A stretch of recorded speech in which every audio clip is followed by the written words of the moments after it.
Welcome to Functional Roots, where whole body wellness begins in the mouth. I'm Amanda. And I'm Heather, and we're hygienists with a passion for all things holistic, functional, and naturopathic. This isn't your average dental podcast. Around here, we dig deep, past the plaque, and into the powerful connections between oral health, the body, and the way we live. So whether you're a fellow dental professional, a wellness enthusiast, or just someone curious about taking another natural approach to your health, you're in the right place. So grab your favorite herbal tea, settle in, and let's get to the root of it all. All right. So today we are very excited to be hosting Dr. OMalley. So Dr. Paul OMalley is a holistic and biomimetic dentist with more than 30 years of clinical experience. He graduated from Creighton University School of Dentistry in 1984, an excellent year if I may say so, and completed his residency at Baylor University in Texas. After practicing in one of Beverly Hills' leading cosmetic dental offices, Dr. OMalley founded his own holistic and biomimetic practices in Encino, California. His approach moves beyond traditional drill and fill dentistry by preserving natural tooth structure and using biocompatible materials that mimic the strength, flexibility, and function of a natural tooth. Dr. OMalley has completed more than 1,000 hours of continuing education and has advanced training in biomimetic restorations, cosmetic dentistry, full mouth reconstruction, bite rehabilitation, and smart certified mercury removal. He has also placed more than 10,000 veneers throughout his career. He is the founder, product formulator, and patent holder behind Great Oral Health, a system designed to support remineralization, beneficial bacteria, and a healthier ecosystem. Today, we are investigating what it means to work with the biology of the mouth rather than against it. So please welcome Dr. Paul OMalley. Yay, it's going to be a fun conversation because we actually haven't really dove too much. We've talked about the IOMT, which is a little bit different. Biomimetic dentistry has a completely different approach. Someone who has worked with a phenomenal biomimetic dentist here in Wisconsin and got to see the magic that it can do with rebuilding on its own through different strategies. And Sarah mentioned that you guys don't do crowns, which our office didn't either, unless we were replacing an existing crown. Completely different philosophy. So can you just dive a little bit into what biomimetic dentistry is in comparison to like functional dentistry? There's so many different catchphrases, but can you explain what biomimetic dentistry means? Absolutely. So the word itself, bio, means life, and mimetic means copying. So you're learning techniques based on peer-reviewed science that actually shows how to reconstruct and rebuild a tooth as close to Mother Nature as possible. So in order to do it, there had to be a lot of science behind it. There's been adhesive dentistry or bonded dentistry since the 80s. Actually, it goes all the way back to the 50s, but stuff would fall off right away. But in the 80s, they started perfecting it out of Japan. And there was a lot of the beginnings of predictable adhesive dentistry. But if it's not done right, everything leaks. It falls apart. It breaks down. So people would look at the amalgam fillings and go, those things have been in there for 30 years, albeit they're cracking teeth. And oh, by the way, they do have 50% mercury in them that comes out 24/7. But it seemed to be just something easy. You drill the cavity out and stick something down in there. But it wasn't biomimetic at all. It wasn't replacing the lost structure. So biomimetic knows we study how much a tooth flexes all the way from the enamel surface to the inner part of the tooth, which is the dentin and then deep dentin. They have different flexation. So we want to rebuild the teeth in a way that comes close to mimicking that. And the beauty is that it helps protect the nerve. So top to bottom, front to back, side to side, as my friend Dr. Alleman likes to say, we seal that tooth. So we're protecting the nerve to begin with. And as a result, you're preserving as much tooth structure as you can, because we don't want to have what we call a catastrophic failure of a dental restoration.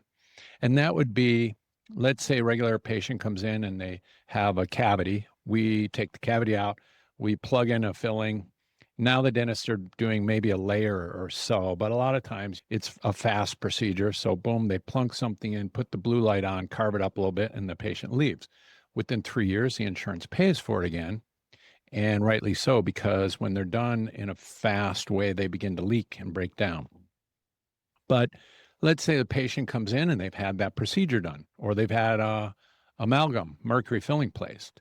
Over time, it breaks down and we take it out and we put a bigger one in.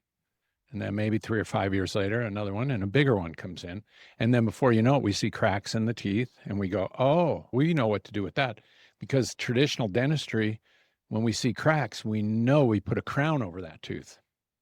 Now, I know if there's dentists listening to the program as well, we've all had the same conclusion. Wait a minute.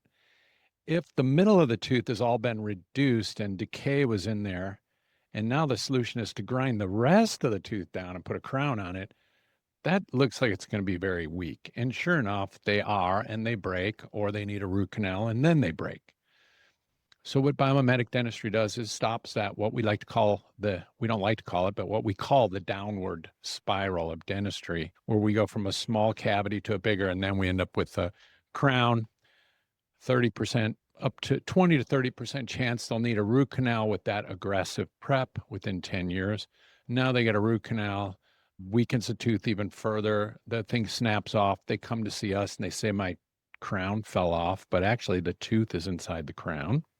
And we go, oh, sorry, Mr. Smith, the problem is that your whole tooth broke. We need to now pull it, place a dental implant.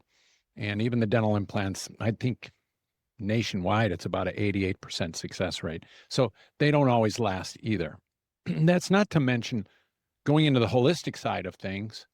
What kind of risk factors are there? Biomimetic dentists aren't really holistic dentists, and holistic dentists aren't naturally biomimetic, but we're trying to merge the two together because the biomimetic dentists are really great. We're so great at preventing root canals, sealing teeth.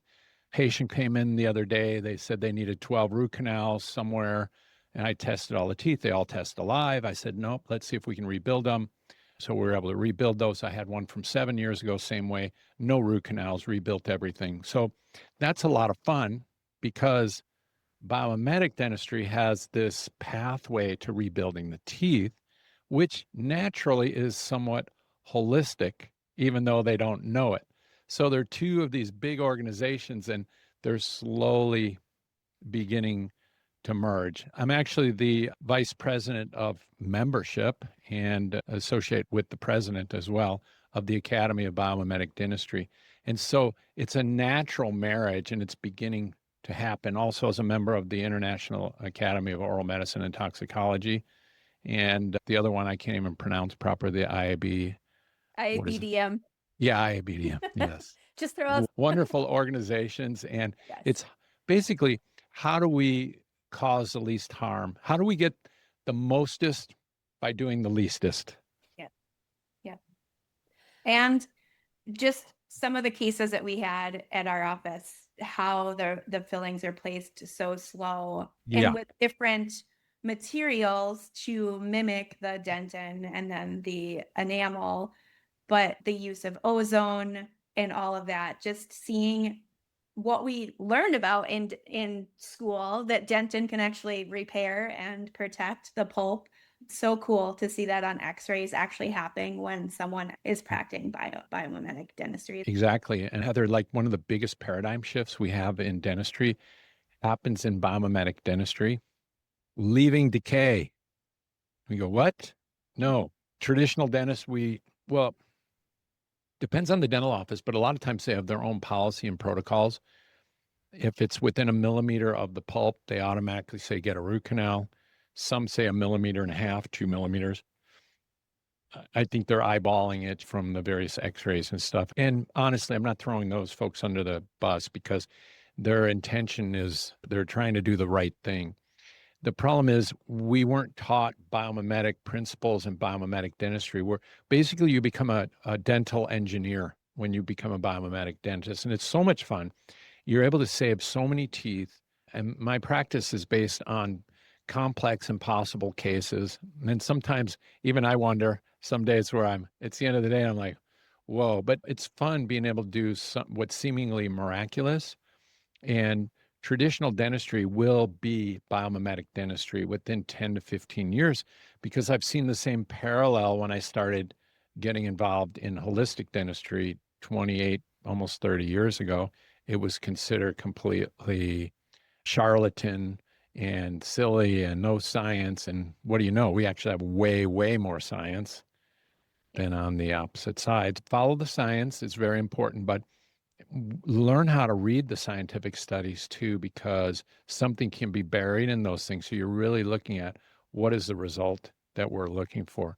And what we end up with biomimetic dentistry is way less root canals. Like in my practice, 70% less. And when I talk to all my colleagues out there, it's 60 to 80%. So it's somewhere in there. Now you would think we're going to lose that revenue, but not really, because depending on the type of practice you're in, if it's a highly insurance based, you have to become very efficient, because biomimetic takes time. It just does, because you're building in small layers. You're curing with the light. On the first layer you put down is the adhesive to seal the dentin interface, and you have to walk away for 5 minutes. Oh my gosh, that's an hour for a dentist. We just want to get it done. So you have to do that, and you have to do layers, and you take your time and you build it up. But at the end, you get such a dense, beautiful, strong tooth. It's very rewarding, but it could be very challenging if it's a high level HMO or PPO type practice. I have a fee for service practice. So if I need more time, I can charge a little bit more. And the patients want to save their teeth. Most people don't want their teeth all ground down. If they knew how much was being ground down, we see it all the time. You guys see it in your practice too, and I'm sure as well, any biomimetic dentists see people come in because they don't want all their teeth ground down to little cat teeth. And that's what we can avoid with biomimetic dentistry. I think I would love to hear a little bit more your story. So I'm kind of surprised to hear you didn't necessarily go the holistic route. So you make an interesting, not argument, but just a logical conclusion of how you got to biomimetic just makes more sense from a science standpoint. So what was that journey? You went into cosmetic dentistry and then just went down the route of biomimetic. I want to hear that transition No, from so you. it's a little bit different, because I started as a traditional dentist, and then I became more a holistic dentist. And then within the holistic concept or envelope, I perfected my skills in biomimetic. So it's still wrapped in the basic holistic philosophy. Okay. But the way it started is when I graduated from dental school, I got a job in Texas, and I went to work for this clinic, and they made 1-day dentures, which was like, oh, this got to be terrible. And so, but I learned a lot listening to this guy and seeing different things. And you start understanding how bites work and occlusion and all that, and you don't become so afraid of it. When I went to school, you weren't allowed to change what we call the vertical dimension, the way the teeth come together, even if they had ground down to nubs. You couldn't open that bite up. It was like a triple mortal sin to do that. So we would try to figure out, how do we rebuild these teeth that are already nubs and the nose to chin position has already dropped down. And I would start looking and go, why don't we just open that up, create space, and then we don't have to grind the top part of the tooth down, at least, because we were doing caps back then. So I played around with different things like that, and then went to a lot of seminars, and then started learning about adhesive dentistry. Once adhesive dentistry started taking hold, we knew we could rebuild the teeth with more predictability, because before that, we'd have to grind the tooth down and stick something over it that would have resistance and retention form. When you twist and turn, that crown almost locks in without even cement. Now with adhesive dentistry, you could lay something on top of the tooth if you do the adhesive steps right, and you get a long-term solution without destroying a tooth.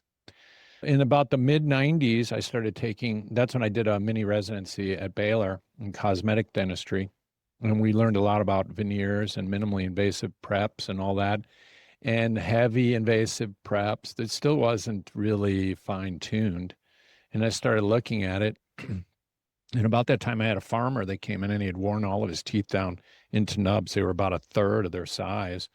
And I said, and he was a young guy in his late 40s. And I said, we can fix all that, but we've got to cap all your teeth. Now, this is right around the time I'm learning about veneers and adhesive and So it's like I can do some of the back teeth with the caps and do some of the front teeth, but we weren't really opening bites. It was all these kind of things. And I remember grinding this man's teeth and I'm going, oh my gosh, it's so much destruction. There's got to be a better way. So throughout the rest of that year and the following year, learning more about cosmetic and reconstructive dentistry and then adhesive dentistry, we started playing around with being able to open bites. And by opening bites, we create more space, more freeway space. It's healthier for the joint and it creates a mechanical disadvantage. When you open the bite, the muscle pressure coming down actually can weaken somewhat. So their clenching is going to be less of a traumatic event for them. So there's all kinds of positives there. But so what we ended up doing was basically building up adhesive and then doing veneering over the teeth and doing top coverage veneering like an onlay with a facial veneer on the teeth. And that's a long lasting restoration and solution. And then over the next many years, I kept refining, improving, et cetera. And then about 1997, a man came in and said, we did some dentures for him because I had my denture lab there. So we did these dentures for him. And we kept 2 teeth. They had root canals. This is before I got into holistic dentistry. And he said, Doc, do you think the root canal could be causing my liver, my kidney pain and kidney trouble? And I thought, I don't think so, but I don't know, is what I told him. So then I called Hal Huggins, and then I started learning about holistic dentistry and getting more and more involved. And then 2001, I joined I think it was like 2001, something like that. I joined the IOMT and got highly trained. And then I worked with the guy in Northern California that was a holistic dentist since the 80s. And he became my mentor, one of the finest dentists I ever worked with. And we did everything with the rubber dam, and it was so clean. But it was still, this seems good. There wasn't enough science behind it. So then in 2011, I met David Alleman, and I took his course in Colorado. And ever since, we've become good friends. And I've done the courses over in Sardinia and back and forth to Salt Lake City, et cetera, over and over again. And it's just been a wonderful camaraderie because we're now using everything we do is backed by peer-reviewed science. And as you go out and you learn, you go on this journey, you learn that you can apply it to any situation because you have the theory. So it's not terribly robotic, although it is, but you can think with it constantly. So that was my journey. So it started traditional. I saw it wasn't working the way I wanted to. I had some cases that failed, some didn't fail. I took all of Coyce and Spears' courses back in the day in the 90s, and then Pete Dawson. And kept educating myself. And then I saw, why do some fail? Why don't some fail? And then when they would fail and you did crowns on everything, it was catastrophic. There's nothing left. Versus if I rebuilt the teeth and something failed, I still got the whole tooth left to work with. And that was the whole concept. And wrapping it in a holistic envelope made it really clean and sane. And by the way, it just happens to turn out that with the biomimetic dentistry, the gold standard adhesives pretty much are beautifully suited, at least when the time that the Clifford test was around, Walter Clifford. The Biocomp test, they test really clean on those too, but sometimes you'll have a person here or there where they don't. But those are the gold standard adhesives and composites that mimic the modulus of elasticity of the teeth. I'm just curious, everything that you said just sounds like an incredibly logical, natural flow of what practice really is. Did you find it difficult to begin questioning that original training from school versus what you were seeing in real time with patients?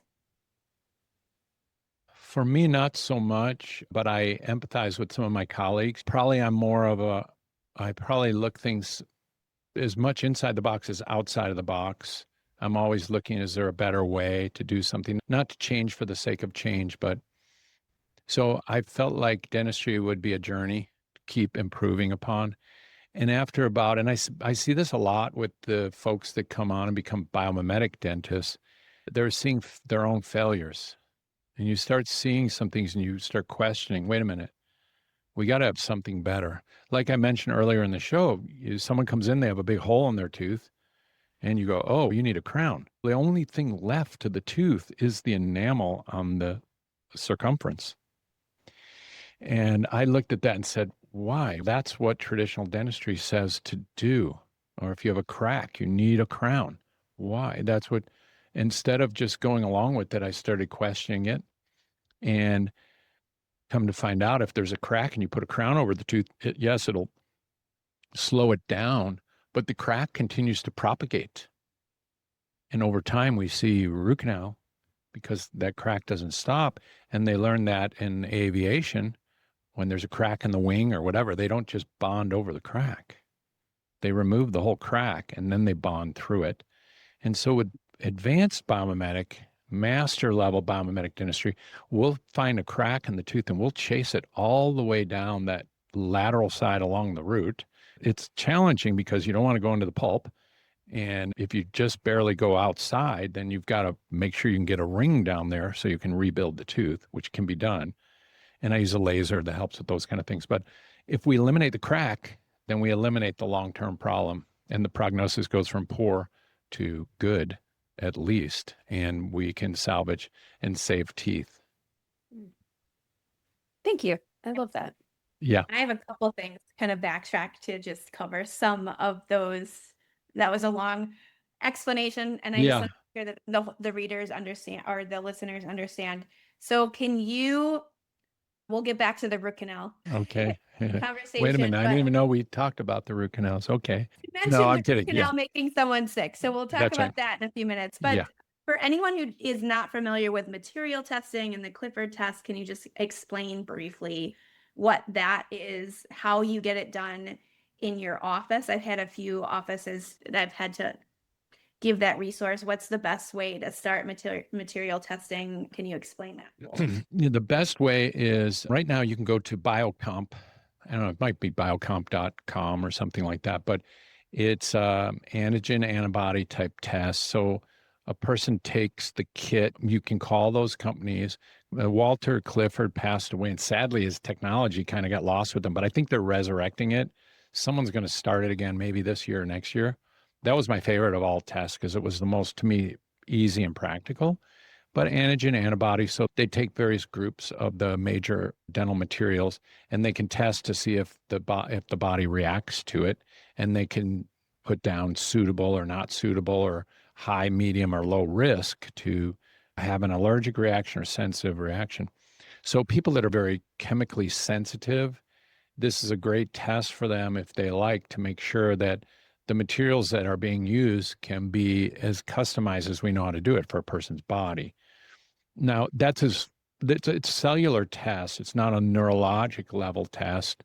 But it's as good as we have, and it's reproducible. So any dentists, hygienists, et cetera, out there, you can go to Biocomp or Google search it, and you'll be able to order the kits.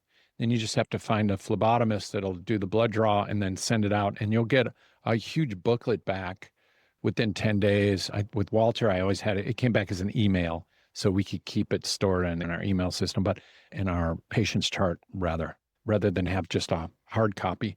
And it has over 10 or 15,000 different dental materials. So before Walter passed away, what I did, I don't know why I thought of this, but I called him, he and I became buddies.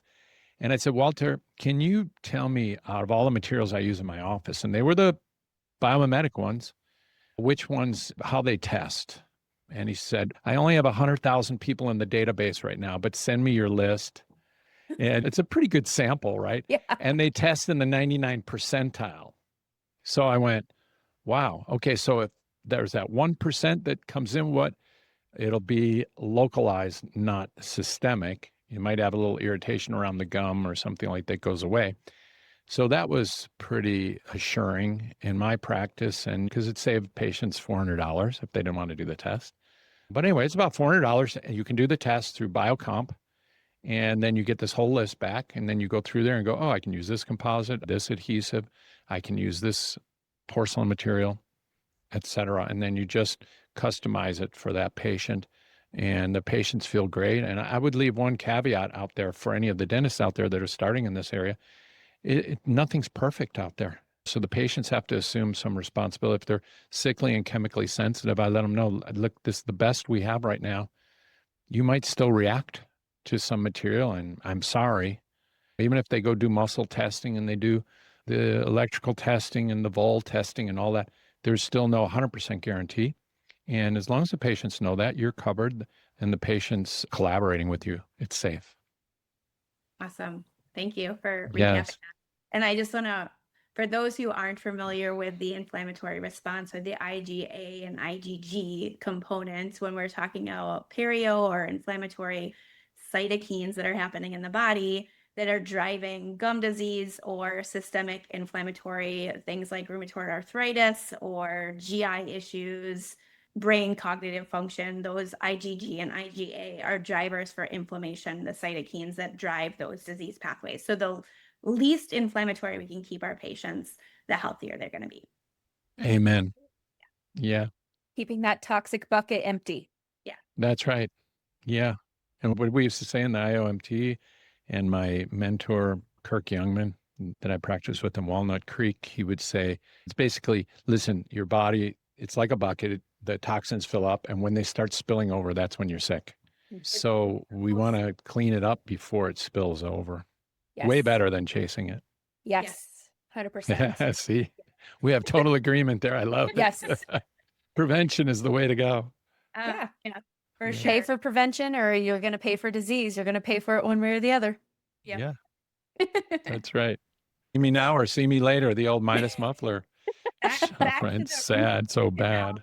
The root canal discussion, because I didn't realize until I got into biomimetic dentistry and then started working in salivary diagnostic and working with functional doctors outside of dentistry with salivary testing, how significant root canals impact systemic health. So what are your stance? And it's all over the board. I've learned with the IOMT practitioners, what's your stance on root canals, how that impacts the body? Couple of things. First, I realized that there's some people who would rather die with their teeth than without them. So I have to make sure I'm including them in the decision-making process, right? And I'm probably more in the middle road after 30 plus years. That was very kind, by the way, of practicing dentistry. I'm more in the middle. And so if people are going to choose a root canal, first of all, I make sure that they're minimally getting a CT scan around the old root canals. Let's make sure there's not some inflammation. Almost always you're going to see some type of inflammatory sign around the periodontal ligament or the tissues around. If there's enough outgassing of bacteria that can travel and get trapped there, you're going to see some type of acidic negative response. So I really use that. And then some people work off of blood work and different tests and things like that. In my hands, I'm not an expert in that arena. I found a little bit I didn't want to overtreat, or how should I say? I think it's going to be the wave of the future. It's still refining itself. So I'm more in the middle. So those people that want to save their teeth and they want to do the root canal, I'm not adamant they go get it pulled and then we're putting an implant in, because let's face it, bacteria harbor around everything that's somewhat artificial. And I had this crazy idea. Now you ladies might say, okay, maybe you've had the same idea, but I've seen patients in their 80s and 90s, late 80s, playing tennis, and the gentleman had 9 root canals. They didn't even look great. He's running all over the place. So he must have a tremendous constitution. But I've seen so many, and everybody, the whole context of this was, if you do a root canal, you're leaving a dead tooth in the jaw. Now, that's not good. And I thought, yeah, that's not good. However, Mother Nature doesn't always kick out dead teeth. Why is that? I don't have an answer to that, but I leave it out there for people to think about. If a dead tooth is going to be bad, it would create some inflammation and the body's going to kick it out. It's going to get swollen and the body's going to kick it out like a sliver. But because it's dead, the body might go, okay, we've got you walled off. We got you covered. Everything's fine. So I don't really know, but I've seen so many people with many root canal teeth, or even teeth that test dead, and they don't have cancer. They're doing just fine. So it's like, we're still learning. I believe we're still learning a lot in this area. So I've centered more in the middle, so to speak. And if they need a root canal, I'm like, okay, the only kind you can get is the gentle wave root canal procedure. And if they can put ozone down there and use a laser, that's even better. I have someone who uses a laser, the gentle wave, the ozone. They use peptides. They use all kinds of stuff to make sure there's no infection left behind. And then they seal it properly, and the seal has to be superb. And then, of course, you have to build the tooth up pretty quick so bacteria can't go back down into that canal again. Those seem to be working pretty good over the last 10 or 15 years. And I always watch the health of my patients. Are they getting a mysterious illness, something weird happening or not? It's not like I've done a double-blind study or anything, but just on observation, I'm not seeing it. And where I do see things is gross inflammation in the jawbone, old root canals that are infected, et cetera. I'm seeing these people are way higher risk of getting some type of systemic or autoimmune illness for sure. And the same way if they've got a mouthful of mercury fillings, that bar, whenever, that's my favorite thing I do in the office for removing mercury safely, because I know I'm saving lives, whether it's appreciated at that time or not. I know that I am. So I love that. I don't know if I answered your question or not. I think It's circuitous a little bit. It's all about Really technique, good. right? Making sure that we're doing it more biomimetic in nature if we are needing. Yeah. If we can prevent it in the first place, that's why the biomimetic approach, saving 70% from needing root canals, that's pretty outstanding. And then we don't get into the gray area. Root canal is the big gray area, and nobody has the perfect answer for it.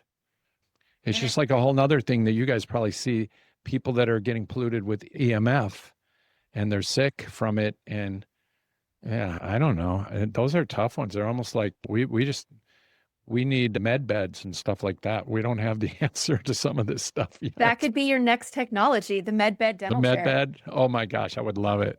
There you go. Yeah. Come in here. You got bad teeth? Come sit. Oh, my teeth all healed. I love it. You could have beamer technology throughout your office Oh. with everything. Yeah. I really do appreciate the balanced answer. I don't know what I was really expecting you specifically to say, but I appreciate that you are critically thinking about what you're actually seeing in real life and looking at it from head to toe and not just making blanket protocols based on what an organization may or may not say. Because you're seeing it in real time. And I think that's really smart. I don't think I've heard somebody say, and I'm keeping an eye on my patient's health. And I think that's one of the cool things about dentistry is we get to see patients a whole lot more frequently, especially on the hygiene side of how they're doing and what their health is trending in the conversations that we get to have. So having your new hygienist on board, getting to get her in there and being that member of the team, I think that's really incredible and something I love about being in the biomimetic space, holistic, functional, however we want to biologic. biologics. I mean, I have people like with biomimetic, they call it biometric. You do biometric dentistry. It's a new buzzword and everything, but it's basically fixing things as close to Mother Nature as possible. And holistic is trying to do that. The problem is they had one arm tied behind their back because we were doing traditional procedures. And it's like, in my other company, the Great Oral Health Company, I realized this is about 17 years ago. I was doing the research on this that, gosh, we are so good at drilling out disease, cutting it out, burning it out, chemicalizing it out. And that's great. We can get rid of that stuff, kill it, wipe it out, et cetera. But why did it get there in the first place? And what are we going to do to rebalance the environment? That was the missing part of the equation. The concept of healing, not just treating, but healing. That's right. Arrest something, sure, and then put in a system so that it doesn't keep coming back. I don't know about for you all, but the hardest thing in my practice is the people that have massive recurrent decay. If they don't make major changes, it's really tough. And even I can put them on my gold standard hydroxyapatite toothpaste and have them do everything.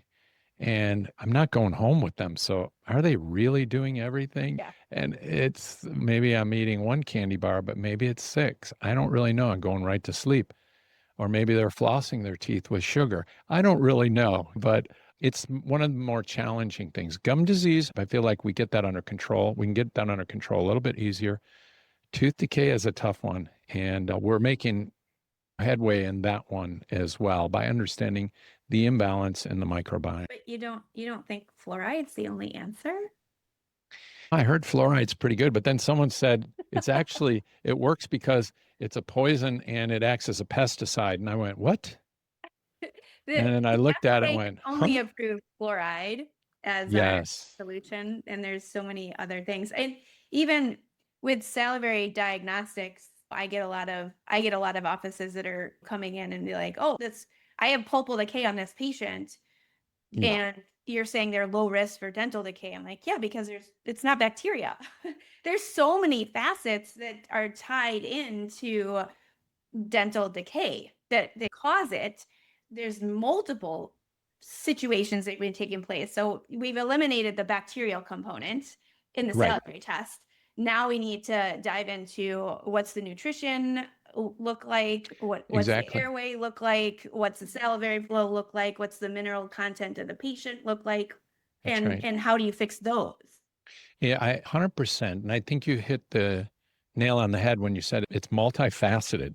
Everybody always wants the Holy Grail. It's not just the Holy Grail, it's a combination of things, right? And for all my patients, I put them all on it, unless they're vegan and they can find a vegan alternative, but they all go on cod liver oil, for example, right? So I feel like if their D3, their K2 is low, their calcium is going to be affected. But get this one. This is crazy, but there's actual studies on the flow of solution in the dental tubules. Yeah, yeah, Heather, you're nodding your head. It's like, okay, you're a sister dental nerd with me, but She is. that's how it So goes. for us not nerds, tell me about Yeah, it. yeah, right. And Amanda too, I'm sure. But Yeah. it's so amazing. They're showing that if the pituitary and let's see, what's the other one of the other major salivary glands in the cheek, the why am I Parotid. blanking on this word? Parotid. Yeah, the parotid. Yeah. And so if the parotid and the pituitary and those axes because of insulin, having insulin resistance, it can decrease. And there's some studies showing it reverses the flow on the dental tubules. Instead of them flowing out, they're flowing in. And I'm just going, okay, wait a minute. So that person's really in trouble, but that's from a systemic thing. So there's ongoing research with that. So there's some really cool stuff I think that's going to be coming out. I have one patient that we don't know. No matter what goes on, she's going to get tooth decay. I put her on the trays, everything flooded with this, flooded with that. She just gets tooth decay. And again, I don't go home with her at night. I don't know It's what's going on had this there. conversation with someone this week because she's got a patient that pretty much, and we've all had these patients that as soon as it gets through the enamel, the dentin blows up in its pulpal. And I wonder Oh, if it wow. has something to do with that tubule flow. Yeah, the reverse flow. I suspect, as a wild hypothesis, that seems to make sense because it's almost like we're not even like salmon going back upstream. It's like going up a waterfall kind of with some of these patients to get them to a reversal point. So there's something that we're still missing. And we can flood everything with fluoride, of course, put something like that there, and it doesn't really help any better than the hydroxyapatite. And a lot of people don't realize that fluoride doesn't even remineralize. At least my toothpaste with hydroxyapatite, we have the studies. It blocks the dental tubules, it remineralizes, and it's microscopic, but so is fluoride. Fluoride's like 20 nanometers. It's so thin, but because it sticks around, the bacteria kind of don't like it. But if a person takes different protocols that are like in my great oral health system to decrease the strep strains, strep mutans, and maybe even Sobrinas, but if they do that without killing all the good bacteria, they'll create a balance. And we've seen a lot of people that have mild to moderate tooth decay go into complete remission. The ones I was talking about, those are like the extreme, sadly, fires happening that is, oh my gosh, how do we put this out? Yeah. It's like the Utah wildfire season this year. Just Yeah, crappy. Just so bad. too much fuel. Okay, Yeah, that's Heather, right. Yeah. I'm sure that That's you another topic, right? Yeah, that's a whole other topic. Yeah. Heather, I'm sure that you would love to start diving in. Dr. OMalley tempted you with bacteria talk. So, Dr. OMalley, I would love for you to start telling us about not your protocol, but your product line, where you gleaned this inspiration through your years of knowledge of practice and getting into the biomimetic side of things and taking that different approach to oral care. So, you have the floor for your products right now. Thank you. Back in about 2005, being a holistic dentist already for quite a few number of years, everybody, of course, wanted fluoride-free toothpaste. And I'm like, okay, I went to the stores and saw the Jasons and maybe Tom's even then, I'm not sure, and they were just crappy, just chalk. And it was like, what is this? Okay, at least they're brushing. And that's always good. And they get some foaming because they put sodium lauryl sulfate in it. Nice detergent. And so then I went, I told my daughter, I said, we're going to go make our own toothpaste. Do you want to come with me to Whole Foods? And she was like 5 or 6 years old. So she said, "You okay, Dad?" So we made a mess in the kitchen for a couple of years. I kept playing around with stuff. And then I would try a sample with her friends. And of course, they were so biased. No matter what I gave them, even if it tasted terrible to me, they're like, "Yummy, this is great." And I thought, okay, I'm playing around with this, but I really hunkered down, had to do a lot of research. You couldn't do that much on the computer back then. You had to really go down to the hallowed halls and libraries and stuff like that. But I started looking at it from the viewpoint, again, we were seeing a big buzz about microbiome balance in the gut. So people are using different bacterial strains to help bring about an ecological balance. And I was looking at it going, just as much active, and so is the ear, nose, and throat, by the way. They're all connected, but we have an acid barrier there. So I realized if we took a good probiotic for the gut, it's not going to impart much for the mouth. It can help with the immune system, but it won't circulate back. So I started then, while I'm making the toothpaste, I started looking, can I put probiotics in the toothpaste? And then I tried that for about 3 years, and they always die, and they all die. They just die out there. They don't last. And anybody that makes them, to my knowledge right now, it has to say this is how many colonizing units are in each amount of toothpaste, and it'll say at the time of manufacture, because they're probably dead in the toothpaste. Unfortunately, I wish that wasn't true. So I separated out, made my own probiotic, and I took some of the more popular strains, the Bliss K12 and the M18, which have been around now for a while, but they had the most research on it. But I wanted them to stick more into the surface of the teeth and impart their magic for a longer time. So I put them together with 4 other strains that all show independent studies that it reduces bleeding, reduces inflammation, bad breath, and it has a certain enzyme in it that helps block the sticking mechanism that happens with plaque to our teeth. So, okay, good. Now let's get that toothpaste done. Toothpaste dragged on for another 7 or 8 years, and it's got like 21 or 22 ingredients in it, but each ingredient is not a filler. It's all meant to impart a certain level of health. I stumbled upon the company that's the gold standard for nano hydroxyapatite back in 2015 or 16, and started working with that group and that company. So that was blind luck on my part, but I also wanted a really high and good quality control company. So we used their nano hydroxyapatite, and then we tested it. I did my own independent studies on the ingredients that we had, and that's when we could now claim that it remineralizes, and it also whitens, because when it remineralizes, really cool with nano hydroxyapatite, it remineralizes in a white crystalline format, and it's really amazing. The negative is the mouth can get acidic, and then it breaks down. The enamel's always in this plastic phase where it's strong and then it's weak, it's strong and it's weak, and it's constantly rebuilding. So it's a lifestyle event, brushing and keeping this stuff healthy. So that was back in the early days when I was like with my daughter trying to get something out, because I said, we can do something better than these chalky toothpaste. I just didn't know what kind of rabbit's hole I would go down. And it was great fun. I learned a ton. And then I started learning a lot about the microbiome, ecology, all these words that nobody even knew about, and now are becoming the buzzwords of the decade now. And so it's been a lot of fun. And so my whole system, as we talked about earlier, I said we've been great at killing stuff and getting rid of stuff, but how do we rebalance it? So It's a microbiome enhancing protocol. I had it patented, the whole system. So it uses an essential oil, and the essential oil, we did the studies with that, and it kills the majority of the major harmful bacteria involved in periodontal disease and gingivitis and bad breath. And so you use the essential oil, so it's out with the bad, in with the good, and let's remineralize and strengthen the enamel. That's the concept. And then we have ancillary products around it. One that you all would probably love, I collaborated with another company called Crystal Care, and they have strips that use a nanotechnology that drives calcium and phosphate deep into the dental tubules, deeper than we can do with nanohydroxyapatite because of the electrostatic polarity.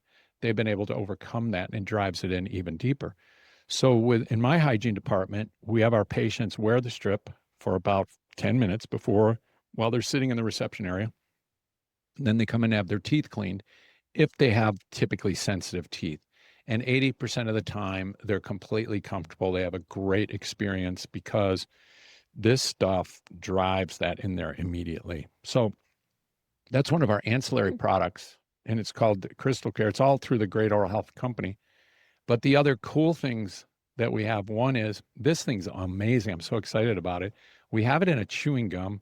We're going to perfect the chewing gum even better. It's pretty good right now, but it's a nanohydroxyapatite chewing gum. So it's a healing chewing gum. And if you take it after meals, it has an enzyme in it, trade name called Protectin. And that enzyme blocks the sugar in the mouth and prevents bacteria from converting it. We call it a sugar blocker. The bacteria can't convert it to acid. They can't digest it. So I'm thinking if we can raise $1 million or something, we could really study its anti-cariogenic aspect, but it raises the pH naturally. If you have a cup of coffee and you check your salivary pH, it'll be probably around 6 or 6.5. And then you can chew the gum and it goes back to 7.5, like within 5 minutes of chewing the gum. And at the same time, of course, you're blocking it doesn't harm the bacteria. It's not altering. And we find out it enhances nitrates. And so nitric oxide is going to go up as well. It's so amazing. There's so many cool things happening out there. Can you go into the Protect? I was admiring your gum as I was. So is it a similar product as Emily's product Protectin? Yes, it's Emily and I are good friends. Okay. Yeah. All right. Yeah. Yeah, So you I know about it. explain this all the time. So when I saw the gum, because I'm newer to some of the products that you have in here, I got super giddy Yeah. about it because I do talk a lot about Protectin, especially because so the Protectin product has a cyclodextrin. I'm That's just going right. to explain the whole science behind that product a little bit. So the cyclodextrin in the vitamin B opens up a mechanism where then it can't metabolize the sugars. And then it has L-arginine in it That's as right. well. And the L-arginine is super beneficial. It helps with pH balancing. There is some controversy maybe on the nitric oxide connection with L-arginine, with how that produces, because it's actually L-arginine is produced or used in the epithelial cells through nitric oxide production. But the benefit of L-arginine is that it helps to counteract lactic acid, which helps to raise pH in the oral ecosystem as well. Right. Do you have potassium nitrate in it? Yeah. No, not in my gum. No. Okay. Not yet, because it's in the Crystal Care strips. Okay. All right. But a small amount. Okay. You don't need much. It's just a little sweet spot just to bring about immediate desensitization. So we talk about potassium nitrate so much for desensitizing, right? Because what the potassium nitrate is doing, I'm going to explain some of the science a little bit deeper so everybody understands. Potassium nitrate stops the synapsis of the nerve. So you're essentially anesthetizing, blocking the pain signal. Yeah. But it's also a prebiotic for the beneficial nitric oxide ethers. So you're also shifting pH by growing and supporting as a prebiotic for the nitric oxide reducing. Yes. Or the beneficial bacteria, I should say. Yeah, you explained that beautifully. Yeah, because That's exactly right. And there's more studies that are coming forth on that too, which look really encouraging. I saw the Protectin. I met Emily a year and a half ago. I said, Emily, I want it in my product. She said, okay, we'll work it out. So we're putting it in quite a few other products. It's going to go in our probiotic pretty soon too. And the probiotic is amazing. So we have patients, I have hundreds of patients that the bleeding points stop within sometimes days, although I never say that. It's a lifestyle change. So it might take months for the probiotic to work. But for me at my house, probiotics sit on my nightstand. And because I know the guy that makes them, so I can take a lot. I take 2 at night and 2 in the morning. And I recommend that in the first 30 days. Take 2 at night, 2 in the morning. Let's really overwhelm the microbiome with the healthy, beneficial bacteria. Because the whole concept is about 2% of the population really doesn't get much for gum disease or tooth decay. And sometimes they're independent. Some will get no tooth decay, but they get gum disease and vice versa. But with the ones not getting the tooth decay, the research that they did out of New Zealand, where Bliss K12 came from, they were able to isolate a certain type of streptococcal strain. And in a child or in a person that as they grew up, they had no cavities, 0, and they had a higher preponderance of this strain. So they've been able to culture it and develop it. And so that's what's in our product. And I like to say that we're trying to take the 98% of us and turn us all into 2%ers if we can get the proper probiotic and the change there. Now, it's multifaceted, so that's why it's hard to go just take the probiotic and your life is salvage. It's not the case. If the person's eating pie 3 times a day and drinking Coca-Cola, literally, I had a patient come in the other day. All of her teeth decayed terribly. And I said, are you drinking Dr. Pepper or Coca-Cola? She goes, oh my God, how did you know? And I said, and are you smoking 1 or 2 packs a day? She said, how did you know that? We know this stuff, right? After we've been doing this for a while, you can see this runaway decay. She goes, do you think that could be causing my tooth decay? I said, yes. So the point I'm making is not really to even ridicule this person. It's just that the awareness is better out in the public sector, but it still needs to go up. People don't always associate these kind of things. And on a lot of my Instagrams and things like that, I'm going to do one that's going to test different products, the pH. A lot of people don't know. I have a patient that has Sjogren's. I did a podcast with her, very famous lady, and she was told she needs to get her teeth all out and put implants with dentures. She's absolutely gorgeous, a woman. And I looked at everything. I said, no, let's do biomimetic. It's going to be a challenge, but let's see what we can do. And it's been a year now, post-op. There's no decay. There's no recurrent decay. We've rebuilt everything. And it's so satisfying when we can help along these lines. But here was the discovery. I asked, what are you doing as far as eating, drinking habits, all that? Because in a holistic practice, we're going to get involved in that, maybe more than traditional dentists, hopefully. And she said, no, I just have this and I have this and I have this other thing. And I said, what about sparkling water? She goes, oh yeah, I do Zevia. I said, oh, Zevia sparkling water. Okay. I checked it out and the pH is 2.8. And she was sipping on it all day long for at least 2 years. So to me, it's a hurrah moment because I go, okay, we found some. The ones I get worried about, it's like, you can't find anything and they have tooth decay and you're just going, oh my gosh, what are we going to, there's a systemic component here, but also 100% their microbiome is out of balance. So if we can impart enough of the probiotics and the other facets of keeping things clean with the brushing, the flossing, keeping the bacteria under control, we could maybe convert that. But they can't be drinking Dr. Pepper, smoking cigarettes, and Twinkies and ho-hos. Yeah, that's fueling disease. It's not fueling balance or fueling healing. But to your point, I know Heather and I are both on the same page with this, but pH testing, it is one of the most empowering things you can do to bring that awareness to patients. Yeah. Because unless somebody works on pools or they're an esthetician, their knowledge, they don't know what pH is really. You may remember vaguely something from high school chemistry. So making that health decision and applying that knowledge of, oh, my teeth just start to dissolve at this pH, Yeah. And these oral care products that I'm buying at the big box stores are not promoting health. They're actually deteriorating some of my enamel.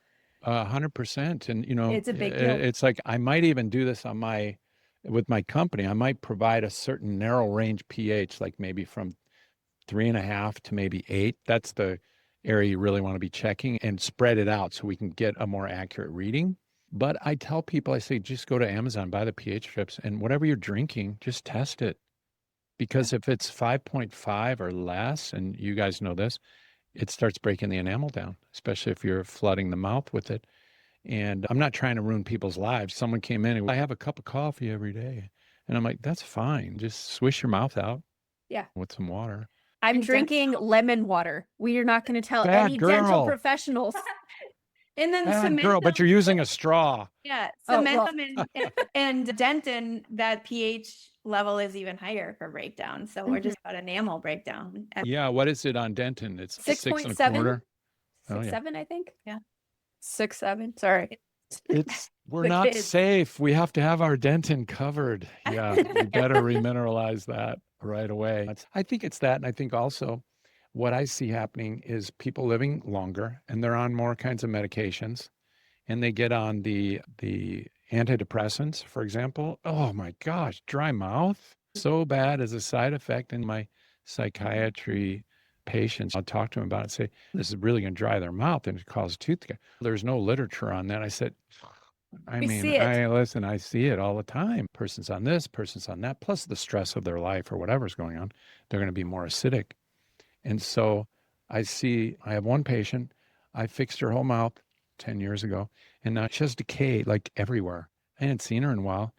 She had stomach issues. She got other issues, disappeared for a while.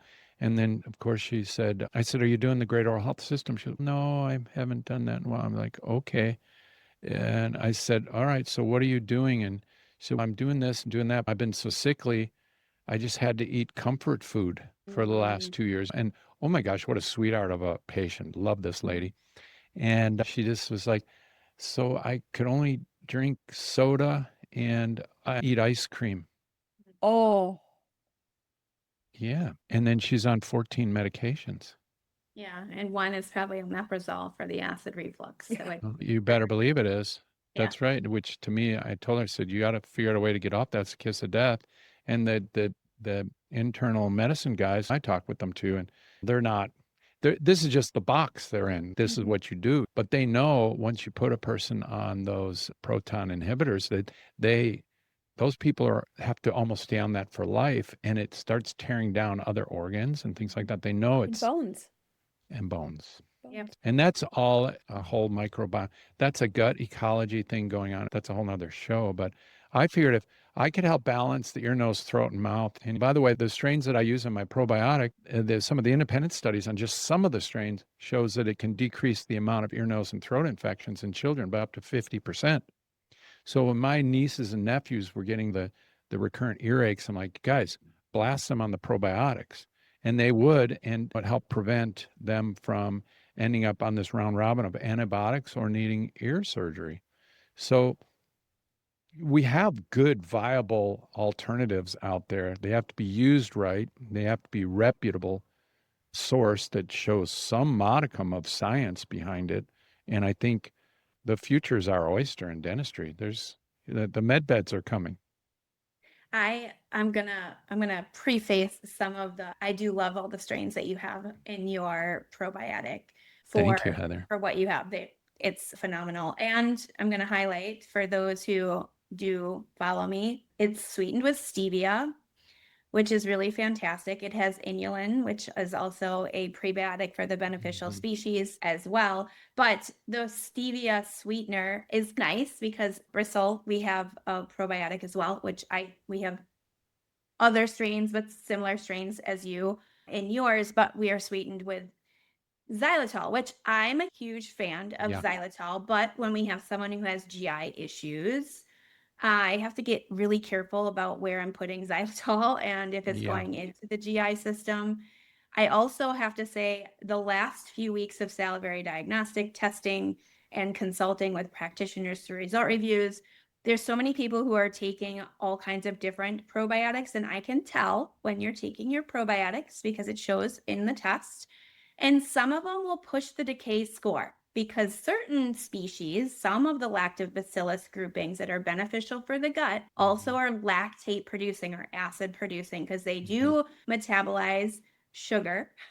And we have to be careful. If you're getting cavity issues, you have to know what you're putting in the ecosystem and whether that's going to push the problem or solve the problem. So definitely do research, make sure that what you're taking isn't causing more of an issue, and switch over to a better form of probiotics that might be helping you in that Yeah, sense. it's really important. And also, you want to make sure if there's lactobacillus and things like that, what percentage of it is in there? How does it break down? And then you can measure the pH in the mouth and see the pH coming up, so you know it's a positive. But the main thing is that you want to have strains in there that can reduce strep mutans. If it can reduce the strep mutans colony and allow some of the healthier ones to come in, it's great. Because if we start killing all the streptococcus strains, then we have a problem like Listerine and the alcohol-based mouthwashes have, that they're associated with hypertension because they're wiping out the nitric oxide mechanism and pathways. So it's a whole balance in the thing, right? Yeah, do stay in touch with me. Let me know any further studies and things that you're seeing. I love this kind of, it's really independent research that you're doing. And so any feedback is really lovely. Yeah, anytime. That's what I do. And now that's great. And now that we're going to be adding the Protectin in it, that's going to be excited. like the home run. And I've been teaching a lot on the Protectin, so I definitely would love some samples of your products to put on Okay, you got it. here. She wants samples of our products. I'm letting you know, Sarah. But there's another product on the market pushing L-arginine. Basic Bites is another one that's had lots of science behind it, which can be super great. But when we're dealing with a lot of more holistic individuals, they don't always love the ingredients that are involved in there, and really sticky, which can be great for helping with chewing. And I had a myofunctional therapist say she uses it for jaw exercises, which is great, but I've had some people pull fillings out. Oh, So we have to, so I've loved educating on Protectin and the arginine component of that. So having another solution. It's a really good solution. And I did a lot of research on the L-arginine, and it's really nice form. It's rather pungent. It's a rough, almost fishy. It's a rough one to block out. So you got to add different things in there. And then does it really impart? I already have dextranase type enzymes in my products. So they're already blocking the filament adhesion attachment of plaque to teeth. And I thought, okay, now I need to do a component that's going to raise the pH more and also stop sugar conversion. And that's where I was going more to, because now we're going to prevention, but we may go deeper to prevention if we can block it in the first place. So Emily and I were looking at some studies on this thing. It's like, she's amazing. And I'm like, all right, Emily, I want to do some more studies on this. She's doing 50 different studies all the time. We'll see. Stay tuned on it. But I'll definitely get you some product on that. And we have some chewable toothpaste that we're working with. One of the things about my toothpaste that took forever to make is I made it so it's glycerin free. Now, some of my chemists are like, so what's the big deal about glycerin? It's neutral. And I said, for some reason, it's just kind of sticky, and it just blocks Mother Nature's natural progress. So I always felt like if I could keep glycerin out, and man, let me tell you, what a BITCH to make toothpaste without glycerin. Let me tell you, because now I know why 99.9%. My manufacturers are like, oh, this is a problem. This is a problem. Oh, come on, you guys, you can make it. But it's wonderful. And I don't know if you guys have used the toothpaste, but that's why you'll feel the teeth, especially with the Peppermint Wow, feel really clean. Okay. There's something about it that makes it really feel clean. But we have the chewable ones that are going to be coming out, and you just carry those. So those go to the airport, et cetera, and you just put a little chewable in and then brush with it. Huge fan of chewable. So the choice at our house after all the products that we've tried is knobs. Knobs, My chewable. family loves knobs. Yeah. So hearing out with a tablet, as a mom who none of my kids will put the cover on the damn toothpaste. Mm. So when I spend $20 or $30 on a toothpaste, I'm like, guys, you're trying it out. Or we get the globs. And so the knobs have been lovely because they Yeah. travel nicely. I travel a lot with work sometimes, and I don't have to worry about the kids leaving the cat. So No, it's really good. awesome. Knobs is really good. Fig is another one that's pretty good. The problem is that the research that I did with the nano hydroxyapatite, if you go too high, it begins blocking itself. So there's not, oh, I'm going to put more and more and more. There's a Yes. level where you go, stop already. More is making it worse, not Mhm. better. Anybody listening out here can do your own research on that, but that's what we found. But I do remember back in the day, they had the powder called Pepsodent. Oh, This yeah. before your guys' time, but anyway, so we'd be in the bathroom and we'd wet our hand, pour it on our hand, and then use the toothbrush to kind of brush in, and it was all over everywhere. And I could just hear my mom, oh, kids, just a mess. Why I never thought of that. I wish I would have thought of the idea. Let me take a powder and make it into a tablet. That was so There's a smart. balance with that though too, because there's another tablet on the market and it just doesn't crumble very nicely. Yeah.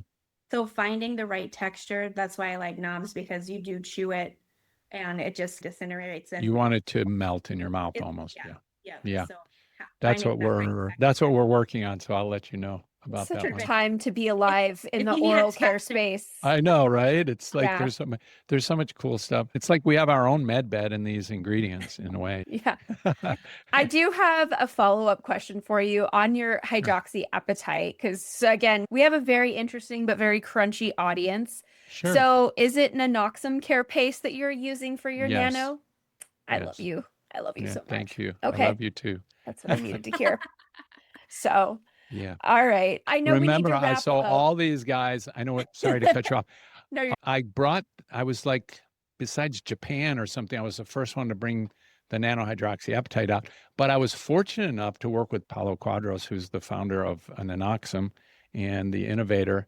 And because we sell over in Europe, it just, all of our ingredients, everything just went through like crazy, and people got worried. It's like, oh, is it the nanohydroxyapatite that's spindle shaped? And is it this? It's like, no, there's not spindle shaped, they're rod shaped. And we know that the minute nanohydroxyapatite hits water, it breaks apart immediately. So if it goes in the bloodstream, it breaks apart. So there was some fear mongering that happened out there with the spindle shaped and this and that. I will say, I don't know if stuff's coming from other countries, not to just right. belabor China or something like that, but you just have to, is it that pure? Is it really that good?